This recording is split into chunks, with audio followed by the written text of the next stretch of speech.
जैसा सोचते हैं रिजल्ट ऐसा बिल्कुल भी नहीं निकलता है।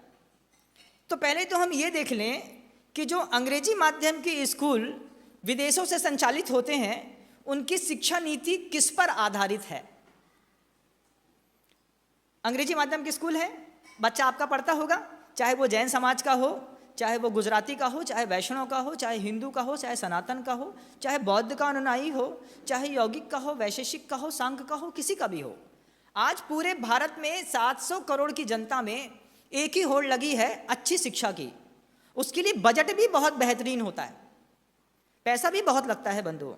लेकिन जिन स्कूलों में हम पढ़ाना चाहते हैं, क्या हमने कभी देखा कि उस स्कूल की शिक्षा नीति कौन निर्धारित करता है और उसका वैल्यू क्या है। और इंडियन कॉन्स्टिट्यूशंस में, भारतीय संस्कृति में जो हम हिंदी माध्यम के विद्यालय होते हैं, जिसको यहाँ के कोई गुरुकुल चलाता है, कोई गुरु चलाते हैं, आचार्य चलाते हैं, उसके सोशल वैल्यूज़ क्या होते हैं।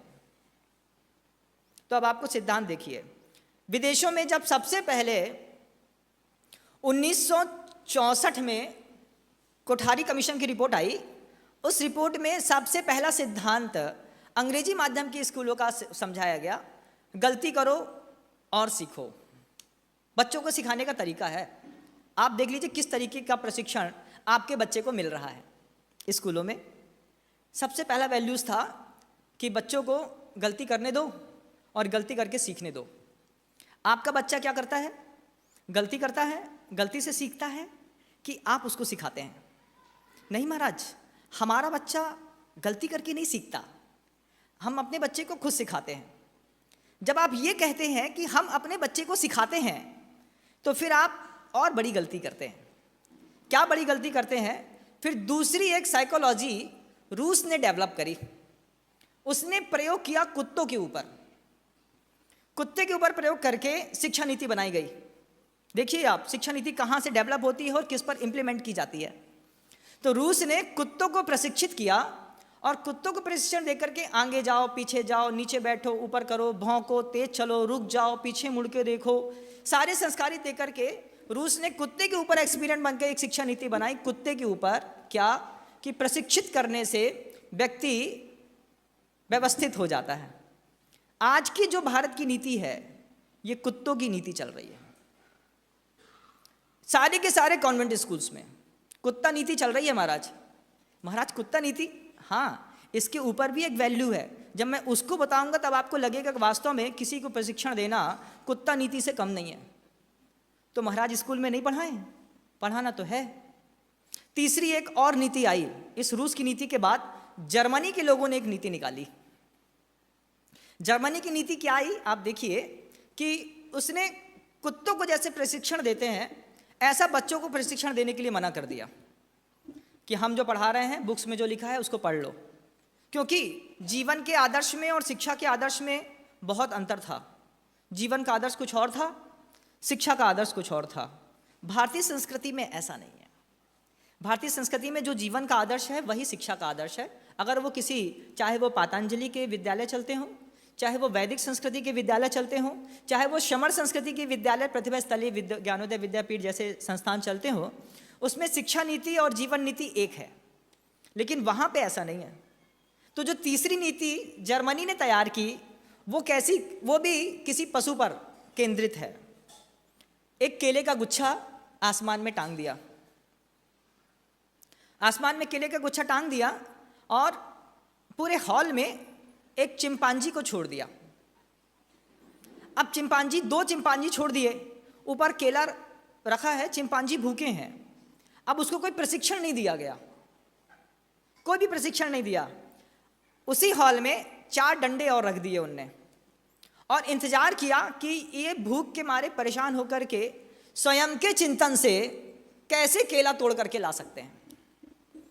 थोड़ा सा कुत्ते की नीति से इस चिंपांजी की नीति में विकास तो दिखाई देता है कि जितना सिखाया उतना करो।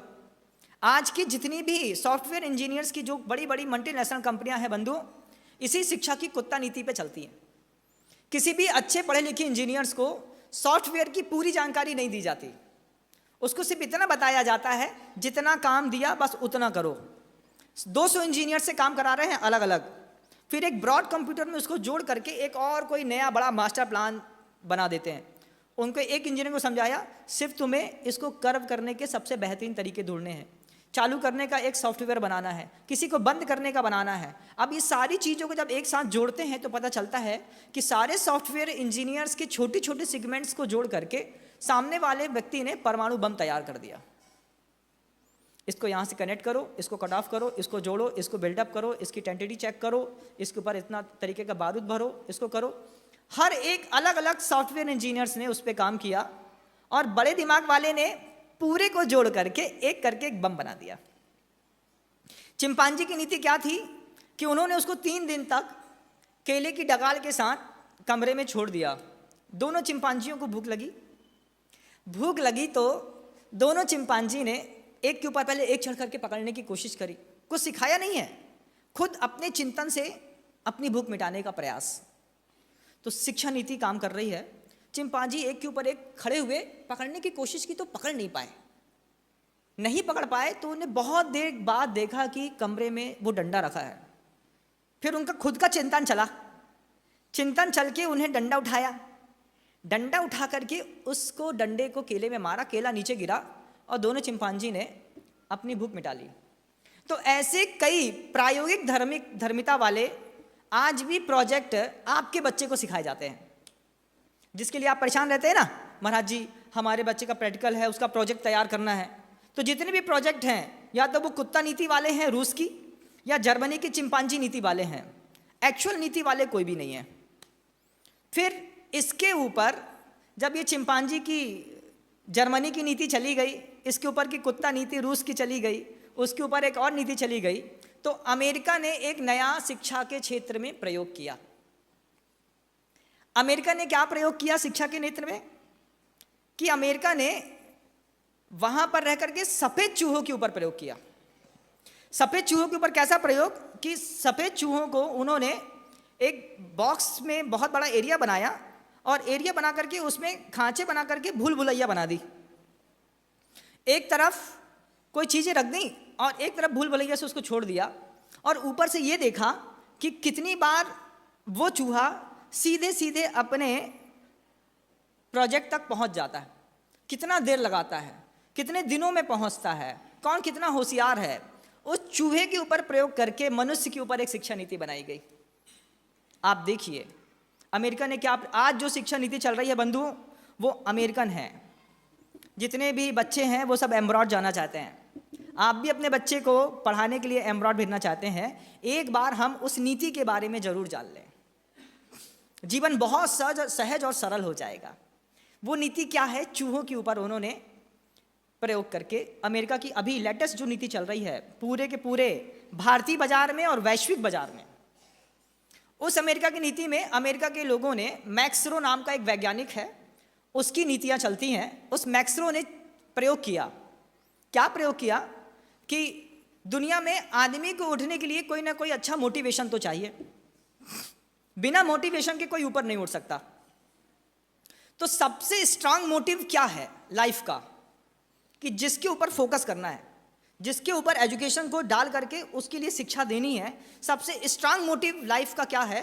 तो उन्होंने 3-4 अलग अलग प्रयोग किए। पहला प्रयोग क्या किया कि उन्होंने राइस ब्रान जो होता है ना, एक बॉक्स बनाया, बॉक्स के एक तरफ एक ब्लॉक में चावल रख दिए। चावल की खुशबू चूहे को सबसे पहले बहुत जल्दी आकर्षित करती है, इसलिए सबसे ज़्यादा धान के बोरे काटे जाते हैं। सबसे ज़्यादा चूहे को खुशबू आती है तो चावल की, वो चावल खाना पसंद करता है हमेशा। तो उस मैक्सरो ने एक तरफ चावल रख दिया और दूसरी तरफ बहुत दूर पे एक चूहा रख दिया, सफ़ेद चूहा। सफ़ेद चूहा क्यों रख दिया, काला क्यों नहीं? क्योंकि सफ़ेद चूहे की खासियत है वो इंसानों के साथ मिलजुल करके इंसानों के साथ रहना सीख जाते हैं। अब जब इंसानों के साथ रहना सीख जाते हैं तो मैक्सरो ने समझा जैसा इंसान वैसा चूहा, अपनी अपनी सोच। अब चूहे के ऊपर प्रैक्टिकल भी कैसा कि एक तरफ चावल और एक तरफ चूहा, चावल और चूहे के बीच में ऐसे बहुत बड़ा छोटे छोटे जाल बना दिए और जाल में 2 वोल्ट का करंट प्रवाहित कर दिया। इसको कहते हैं हंगर मोटिव। भूख के कारण कितनी प्रेरणा मिलती है और क्या कर सकते हैं। तो हंगर मोटिव में क्या देखा उसने कि इधर चूहा है, इधर धान है, इतनी दूरी है, इतनी दूरी में चूहे के पास इतनी कैपेसिटी नहीं है कि वो कूद करके धान तक पहुंच जाए। फिर बीच में 2 वोल्ट का करंट बह रहा है। करंट ऐसा होता है, जब आपने कोई देखा हो, जब आपके पास कोई पेन वाला शॉर्ट करने की कोई वो आती है ना, कि पेन खोलो तो उसमें से करंट मारता है, वो भी 2 वोल्ट का होता है। आप कितना स्पीड में उसको फेंकते हैं, आपको लगता है कि बिल्कुल प्राण घातक है, जान ले लेगा, जबकि वो सेल का करंट है, पकड़े रहोगे तो भी कुछ नहीं होगा, थोड़ा हाथ झनझनाने वाला है बस। लेकिन आप उसको पेन को खोलते साथ ही जैसे उसमें करंट आता है तो फेंक देते हैं। तो चूहे के ऊपर सामने वाले ने प्रयोग किया और प्रयोग करके देखा कि ये भूखा है, ये इसका चावल है, बीच में करंट है, देखो क्या करता है। चूहा ने जैसे ही उस जाल के ऊपर पैर रखा, उसको करंट लगा, उसने फुटबैक ले लिया, पीछे खड़ा हो गया, इधर उधर घूमा, फिर पैर रखा, फिर वापस ले लिया। क्यों? क्योंकि अभी भूख तो है लेकिन उतनी नहीं है जितने में प्राण निकलता है। वो अलग भूख होती है, एक अभीप्सा होती है बंधुओं, कि रेगिस्तान के जंगलों में, रेगिस्तान में जब सूरज ऊपर से तप रहा हो, नीचे से रेत तप रही हो, अंदर से प्यास हो और दौड़ते दौड़ते आप थक गए हो, उस समय आपको पानी पीने ना मिले, मात्र आपके शरीर में एक पानी की ठंडी बूंद डाल दी जाए, तो वो पानी की ठंडी बूंद पूरा शरीर कैसे ऑब्जर्व कर लेता है, उसको कहते हैं अभीप्सा। फिर जब नहाने मिल जाए तो एक अलग सुख, और फिर वो ठंडा पानी पीने मिल जाए, उसका कैसा सुख मिलता है। तो जब तक इस स्तर की भूख न लगे तब तक सामान्य भूख कहलाती है किसी भी क्षेत्र में। तो चूहे में पहले सामान्य भूख थी, बार बार पंजा उस जाली पे रखता, वापस ले लेता, थोड़ा दूर आगे चलता, फिर वापस ले लेता। लेकिन जब उस चूहे के अंदर अभीप्सा पैदा हुई, अभीप्सा पैदा होने पर वो चूहे ने एक बार में इतनी बड़ी छलांग मारी और सीधे चावल के पास पहुंच गया। चावल के पास पहुंचा, चावल खाने लगा। अब सामने वाला मैक्सरो तो वैज्ञानिक है, वो तो प्रैक्टिकल कर रहा है, शिक्षा की नीति बना रहा है कि शिक्षा देनी है तो किस विषय को लेकर के देनी है। तो उसने एक मोटिव बना दिया, हंगर मोटिव, कि सबसे ज़्यादा ज़रूरत है आदमी को भूख की। यहाँ से वहाँ चूहा पहुँचा, उठा करके चूहे को फिर वापस यहाँ रख दिया। अब चूहा इतना भूखा था कि दूसरी बार उसको सिर्फ एक बार मेहनत करनी पड़ी और फिर वो वापस चावल तक पहुँच गया। उसने फिर वहाँ से उठाया, फिर वापस चूहे को यहाँ रख दिया। यहाँ पर जैसा ही रखने के बाद चूहा इतना भूख से कुलबला गया था, तीसरी बार उसको बहुत ज़्यादा मेहनत नहीं करनी पड़ी, एक जंप करी और चावल के ऊपर खड़ा हो गया। तो मैक्सरो ने लिख दिया कि लाइफ में शिक्षा नीति जो होती है उसमें सबसे स्ट्रांग मोटिव है हंगर मोटिव। भूख को शांत करने वाली शिक्षा देना बहुत जरूरी है। ठीक है, दूसरा उसी मैक्सरो ने एक और प्रयोग किया जिसको कहते हैं सेक्स मोटिव। इस तरफ एक चूहिया रख दी और इस तरफ एक चूहा रखा, और चूहा को भी एक एड्रीनल का इंजेक्शन लगा दिया। एड्रीनल का इंजेक्शन लगाने के बाद काम तंत्र अत्यधिक मात्रा में सक्रिय हो जाता है। अब चूहे का जैसे ही वो काम तंत्र सक्रिय हुआ, चूहे ने फिर उसी जाली पे अपना पैर रखना चाहा, पैर रखता, थोड़ा सा आगे बढ़ता और वापस आ जाता, भैया करंट लग रहा है। उसने 50 बार अपने उस एड्रीनल को मेंटेन करने के लिए उस चूहिया तक पहुंचने का प्रयोग किया, कोशिश की, पुरुषार्थ किया। लेकिन जैसे ही वहां तक पहुंचने की कोशिश करता और बीच में जैसे ही करंट उसको परेशान करता, धीरे से थक करके चूहा अपने स्पॉट पर आकर के लस्त पड़ गया और सो गया। तो मैक्सरो ने निश्चित कर दिया कि सेक्स मोटिव से ज़्यादा स्ट्रांग है हंगर मोटिव। ठीक है, एक तीसरा मोटिव, कम्बैट मोटिव। कई बार आपके मन के अंदर लड़ने की इच्छा होती है कि किसी को खूब अच्छी गाली गलौज कर दो, खूब चिल्ला दो, किसी को मार दो। तो घर के अंदर कई बार लोगों के यहाँ बॉक्सिंग पैड्स रखे हुए थे और वो बॉक्सिंग का पूरा वो रखा रहता है। जब खूब तेज गुस्सा आती है लोगों के अंदर तो आदमी का वो बॉक्सिंग का एक पूरा उनने बना लिया। विदेशों में आप देखते होंगे, गए, अच्छी फाइट करी, यहाँ मारा वहाँ मारा, ऐसा किया वैसा किया, अपना फ्रस्ट्रेशन रिलीज किया और चले आए। ये भी अपने आप नहीं हुआ बंधुओं, मैक्सरो की शिक्षा नीति का तीसरा मोटिव था कम्बैट मोटिव। उसने क्या किया कि दो बड़े बड़े मोटे चूहों को आपस में लड़ाने के लिए प्रेरित किया,